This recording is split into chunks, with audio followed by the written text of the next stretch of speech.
সুইডেনে প্রধানমন্ত্রী নরেন্দ্র মোদীকে বাঙালি কায়দায় অভ্যর্থনা জানালেন সেদেশের প্রবাসী বাঙালিরা। পাল্টা নিজের এক্স হ্যান্ডেল অ্যাকাউন্টে বাঙালি সংস্কৃতিকে প্রশংসায় ভরালেন প্রধানমন্ত্রী নরেন্দ্র মোদী। তার কথায় গোটা বিশ্বে বাঙালি সংস্কৃতি অত্যন্ত জনপ্রিয়। এদিনই নরেন্দ্র মোদীকে সুইডেনের সর্বোচ্চ রাষ্ট্রীয় সম্মান রয়্যাল অর্ডার অফ পোলার স্টারে সম্মানিত করল ইউরোপের দেশটি।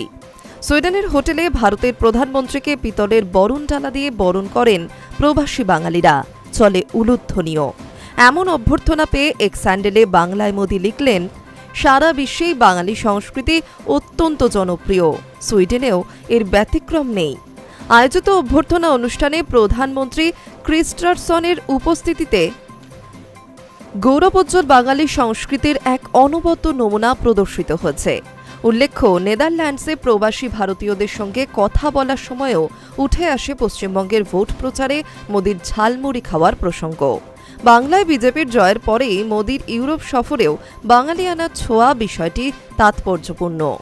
প্রসঙ্গত, রবিবার গোথেনবার্গের বিমানবন্দরে ভারতের প্রধানমন্ত্রীকে স্বাগত জানান সুইডেনের প্রধানমন্ত্রী ক্রিস্টারসন। চলতি সফরে দ্বিপাক্ষিক বাণিজ্য, বিনিয়োগ, প্রতিরক্ষা সহ বিভিন্ন বিষয়ে ক্রিস্টারসনের সঙ্গে বৈঠক করেন মোদী।